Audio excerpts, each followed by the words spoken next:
Bismillahirrahmanirrahim. Qala al-mu'allif al-muhasyir rahimahullah ta'ala wa nafa'ana bi ulumihi ajma'in. Allahumma anfa'na bima 'allamtana wa 'allimna ma yanfa'una. Wa arkanuhu ayasaum ramadana isnan ahaduhuma aniyatu bil qalbi liqaulihi sallallahu alaihi wasallam innama al-a'malu binniyati wa arkan ulat tawi piro-piro puasa ayat tersne saum Ramadana puasa ing dalam bulan Ramadan isnani iku ono a'aduhuna utawi salah ini saking iki isnani aniyatu iku niat bil qalbi ing dalam hati liqaulihi karena pakandika ing Nabi Muhammad sallallahu alaihi wasallam ing lafal innamal a'malu binniyati innama angin pastine al-a'malu utawi sakehe pada bulan binniyati itu tetap kalawannya likuli lailatin ayat likuli lailatin wallahu a'lam bishawab. Alhamdulillah rabbil alamin.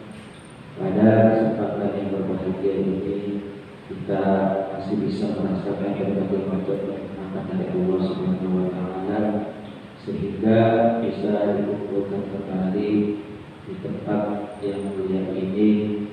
Mudah-mudahan perkumpulan kita senantiasa mendapatkan keberkahan dari Allah Subhanahu wa taala.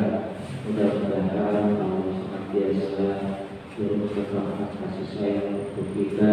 Semoga Allah menerima setiap amal ibadah kita.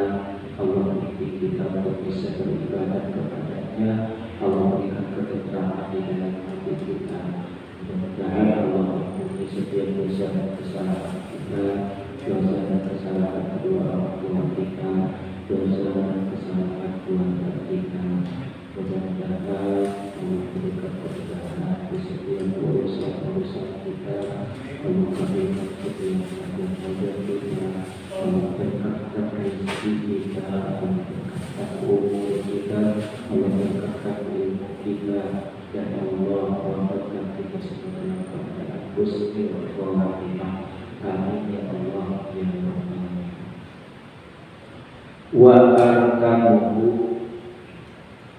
ayat saum Ramadana isnan.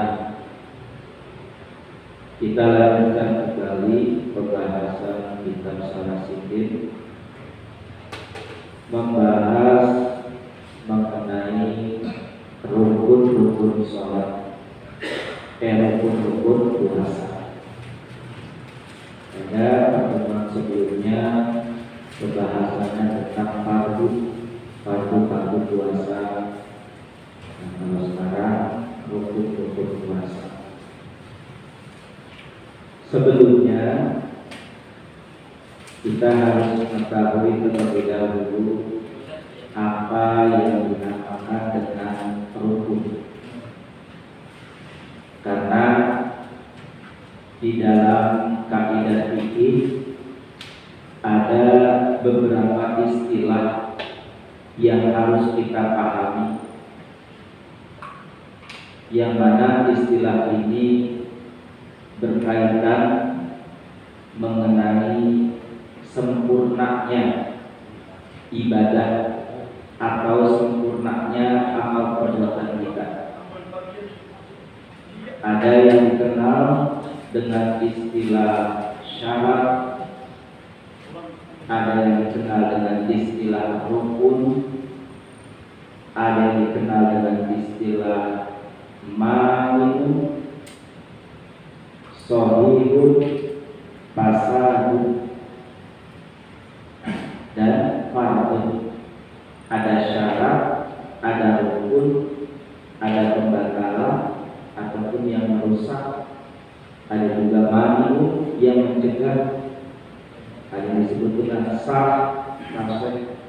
Itu kaidah-kaidah di dalam hukum-hukum ilmu fikih. Nah, sekarang tentang rukun. Rukun itu apa? Rukun ini istilah dalam fikih, ya, dalam sufi. Rukun itu adalah sesuatu yang harus ada. Sesuatu yang harus ada. Berarti nggak bisa ditawar-tawar kembali. Tidak ada dispensasi, tidak ada keringanan. Bagaimanapun kondisinya, karena sifatnya ini harus ada. Harus ada. Sesuatu yang harus ada untuk sahnya sesuatu. Berarti tujuan adanya rukun, kenapa dia harus ada? Agar amal perbuatan, agar ibadah atau apa saja yang kita lakukan menjadi sah, menjadi diterima. Sesuatu yang harus ada untuk sahnya sesuatu, ya. Seperti mana contohnya dalam sholat aja. Dalam sholat ada yang namanya apa? Sujud. Sujud ini termasuk rukun. Sujud termasuk rukun. Berarti kan sujud ini adalah sesuatu yang harus ada di dalam sholat. Ya. Sujud ini adalah sesuatu yang harus ada. Tujuannya kenapa? Agar sholat yang kita kerjakan menjadi sah. Menjadi sah.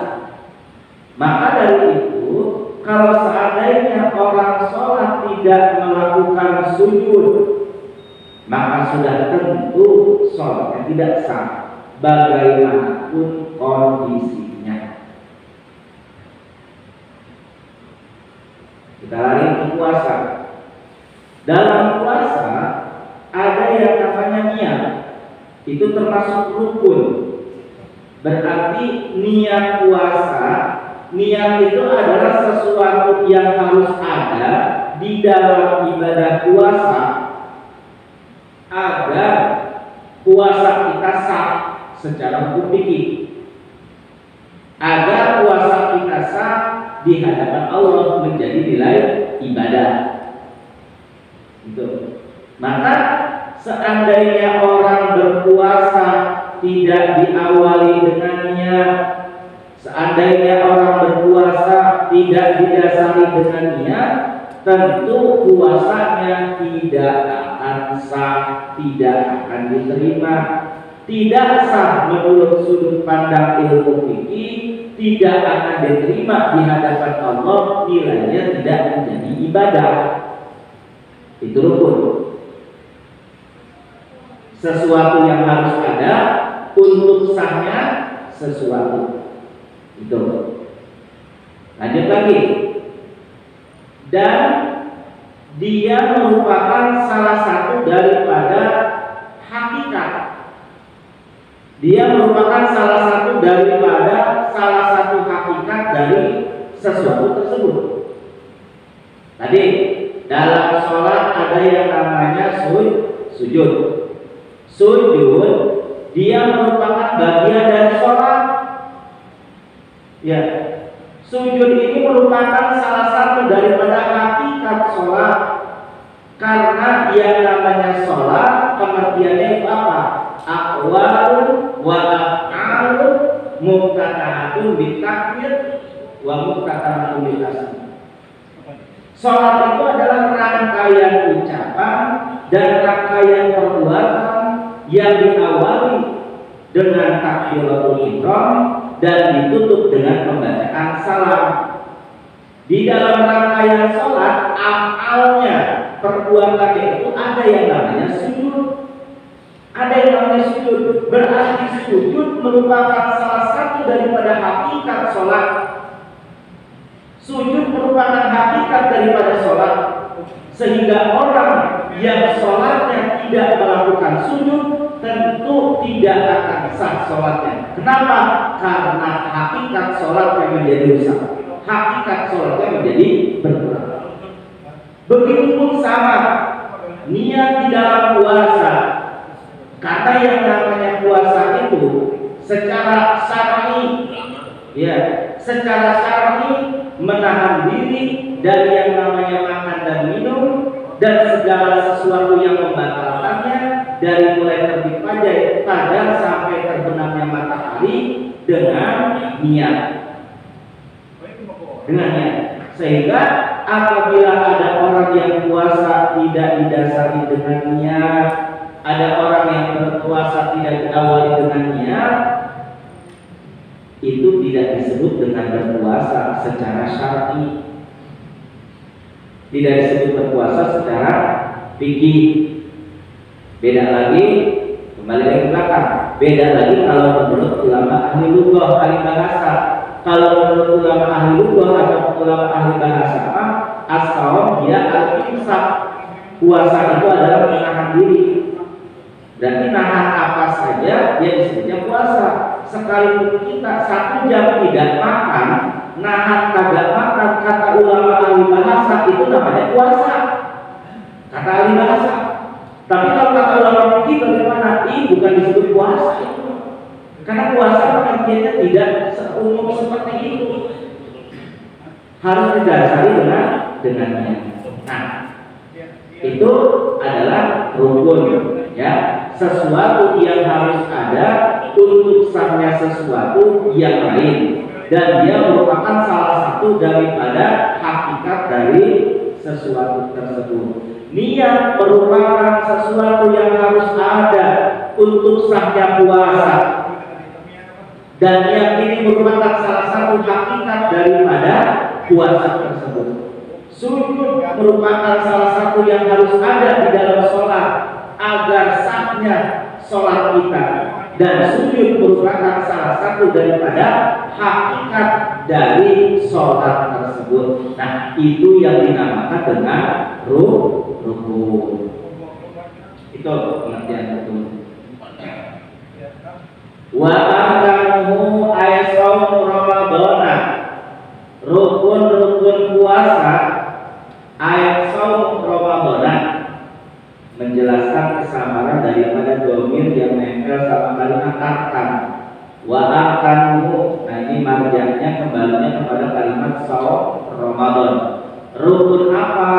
Itu yang dimaksud di sini adalah rukun puasa Ramadan. Dan dikatakan kalimat Ramadan karena nanti beda rukun puasa Ramadan dengan puasa sunnah. Jadi yang dimaksud di sini mah puasa yang wajib, yaitu puasa Ramadan. Wa arkanuhu isnani, rukun puasa jumlahnya ada 2. Ini versi dari kitab secara singkatnya. Rukun puasa jumlahnya ada 2. Ahaduhuma, yang pertama dari yang kedua, an-niyatu, yaitu niat. Ahaduhuma an-niyatu, yaitu niat. Bil qalbi, ya, bil qalbi, di dalam hati. Maksudnya niat berpuasa itu dilakukan oleh hati. Dasarnya apa? Puasa itu harus diniatkan, ya. Dasarnya apa? Yang jadi landasan hukumnya bagaimana?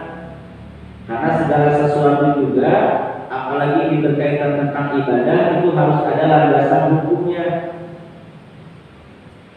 Apakah menurut Al-Quran, menurut Al-Hadis, ijma atau qiyas? Karena hukum Islam itu tidak jauh daripada salah satu yang tepat. Kalau seandainya dia tidak ada di Al-Quran, mungkin dia ada di hadis. Kalau dia tidak ada di hadis, mungkin ada di ijma, di qiyas. Kalau seandainya tidak ada di qiyas, mungkin di ijma. Jadi tidak ada salah satu ibadah pun yang kita lakukan kalau seandainya kita mengikuti pendapat-pendapat para ulama, terkecuali mereka itu seluruhnya pasti mengambil sumber hukum Islam itu salah satu dari yang empat tadi. Apakah dari Quran, apakah dari hadis, apakah dari qiyas ataupun ijma. Jadi jelas ibadah-ibadah yang dilakukan oleh para ulama dan kemudian yang kita dapatkan ilmunya semua landasannya adalah ilmu. Gitu. Landasannya ilmu, bukan yang lain. Liqaulihi sallallahu alaihi wasallam. Nah, landasannya ini berdasarkan sebuah hadis dari Rasulullah sallallahu alaihi wasallam. Di dalam hadis yang diriwayatkan oleh Imam Bukhari dan Muslim yang sering kita dengar, innamal a'malu binniyat wa innama likulli imrin ma nawa. Faman kanat hijratuhu ila Allah wa rasulih fa hijratuhu ila Allah wa rasulih. Wa man kanat hijratuhu lidunya yusibuha aw imra'atin yankihuha fa hijratuhu ila ma hajara ilaihi. Kata Rasulullah, innamal a'malu binniyat, sesungguhnya amal perbuatan itu tergantung pada apa yang diniatkannya. Wa innama likulli imrin ma nawa, sedangkan seseorang akan mendapatkan sesuatu sesuai dengan apa yang diniatkannya tersebut. Hanya di sini Rasulullah memberikan sebuah tamsil, perumpamaan. Faman kana hijratuhu ila Allah wa rasulih, siapa saja orang yang berhijrah kepada Allah, siapa saja orang yang berhijrah niatnya karena Allah dan Rasulnya, fa hijratuhu ila Allah wa rasulih, maka dia akan mendapatkan pahala karena berarti hijrahnya dengan tujuan karena Allah dan Rasulnya. Wa man kana hijratuhu lidunya yusibuha aw imra'atin yankihuha fa hijratuhu ila ma hajara ilaihi. Dan tafsir yang keduanya, siapa saja orang yang hijrah tapi tujuan hijrahnya bukan karena Allah, tujuan hijrahnya bukan karena Rasulnya, ya, ibadahnya bukan karena Allah, ibadahnya bukan karena Rasul, yusibuha fa hijratuhu ila ma hajara ilaihi, melainkan dia hijrahnya tujuannya karena dunia, yusibuha yang ingin dia dapatkan, awil ra'atin yang tuha, ataupun tujuan hijrahnya itu bukan karena Allah, bukan karena Rasulnya, dan juga bukan karena dunia, melainkan karena seorang wanita yang ingin dia nikahi. Kata Rasulullah, fa hijratuhu ila ma hajara ilaihi, maka dia berhijrah karena apa yang telah dia niatkan. Tentu dia akan dapatkan hal yang diniatkan tersebut. Jadi kalau kita melihat hadis ini secara garis besar, Rasulullah sedang mengajarkan kepada kita bahwa amal kebaikan itu tergantung pada apa yang kita niatkan. Amal kebaikan itu tergantung daripada niat si pelakunya. Tergantung dari niat si pelakunya.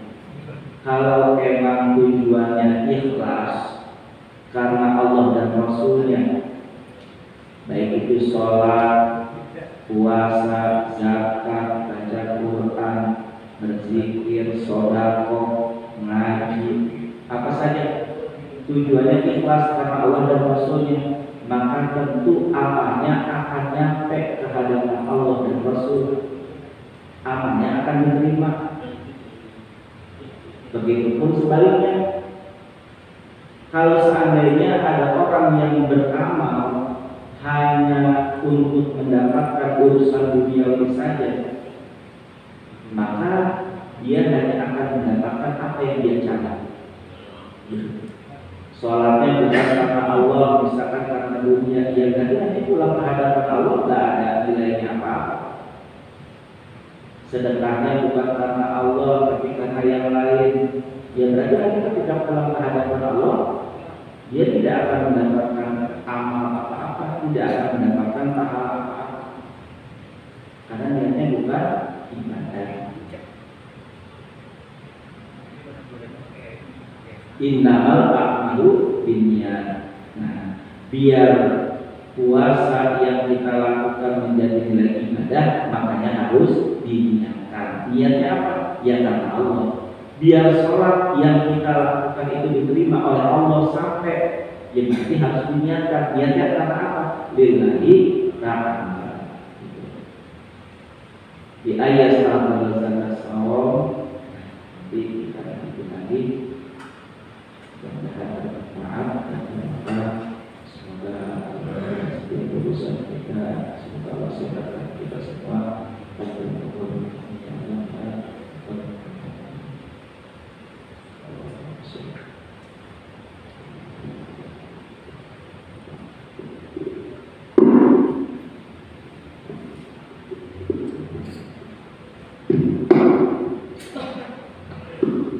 اللهم صل وسلم وبارك عليه وعلى آله فهتز العرش والكرسي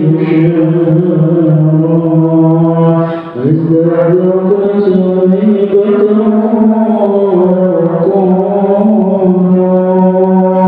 وامتلأت السماوات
Bismillahirrahmanirrahim. Alhamdulillahirabbil alamin. Allahumma shalli wa sallim ala sayyidina Muhammadin wa ala alihi wa sahbihi ajma'in.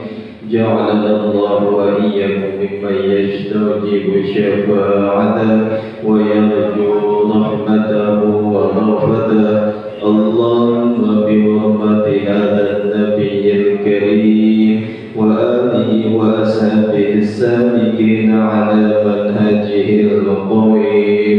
Ij'alna min khiyari ummati wasirna bi dhayri hurmati waj'alna ghadan fi zumrati wasta'mil alsinatana fi madhihi wa nusrati wa inna mutamassikina bi sunnatihi wa ta'atihi wa amitna ala sunnatihi wa jama'atihi. Allahumma adkhilna ma'ahu jannata fa innahu awwalu man yadkhuluha wa anzilna ma'ahu fi qusuriha fa innahu awwalu man yanziluha warhamna yawma yastashfi'u bihi al-khalaiqu fatarhamaha. Allahumma arzuqna ziyaratahu fi kulli sana wa la taj'alna min al-ghafilin wa la anhu qad rasina.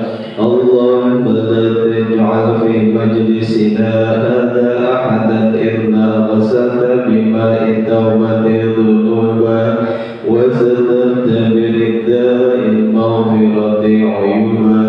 Allahumma innahu kana ma'ana fi sanatil madiyah ikhwan wa na'umul qadam 'anil wusuli ila mithliha fala tahrimhum min thawabi hadhihi as-sa'ati wa fadliha. Allahumma arhamna idha sirna min ashabil qubur wa ghafirna bi'amalin salihin yabqa sadamu 'ala mamarrid duhur. Allahumma ij'alna li alaika dhakirin wa li a'malika shakirin wa li yawmi liqa'ika minadh dhakirin wa hina min ta'atika mashghulin wa idha tawaffaytana fatawaffana ghayra mafdulin wa la maqdurin wa khatim lana bilka bi khairin ajma'in. Allahumma qina sharra adh-dhalimin waj'alna min fitnati hadhihi ad-dunya salimin. Allahumma ij'al hadha ar-rasul al-karim lana shafi'a warzuqna bihi yawm al-qiyamati maqaman rafi'a. Allahumma asqina min hawdi nabiyyika Muhammadin sallallahu alaihi wasallam syarbatan hani'atan la nadma'u ba'daha abada wa jannatan liwa'ihi ghadan. Allahumma ighfir lana bihi wa li abaina wa li ummahatina wa li mashayikhina wa li mu'allimina wa dhawil huquqi 'alaina wa liman ajra hadha al-khayra fi hadhihi as-sa'a wa li jami'il mu'minina wal mu'minat wal muslimina wal muslimat al-ahya'i minhum wal amwat innaka mujibud da'awat wa qadiyal hajat wa ghafirud dhunubi wal khati'at ya arhamar rahimin. Wa sallallahu ala sayyidina Muhammad wa ala alihi wa sahbihi wa sallam. Subhana rabbika rabbil izzati amma yasifun wa salamun alal mursalin walhamdulillahi rabbil alamin. Bismillahirrahmanirrahim. Bismillahirrahmanirrahim. Alhamdulillahi rabbil alamin arrahmanir rahim maliki yawmiddin iyyaka na'budu wa iyyaka nasta'in ihdinas siratal mustaqim صراط الذين أنعمت عليهم غير المغضوب عليهم ولا الضالين. صلاة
Yeah.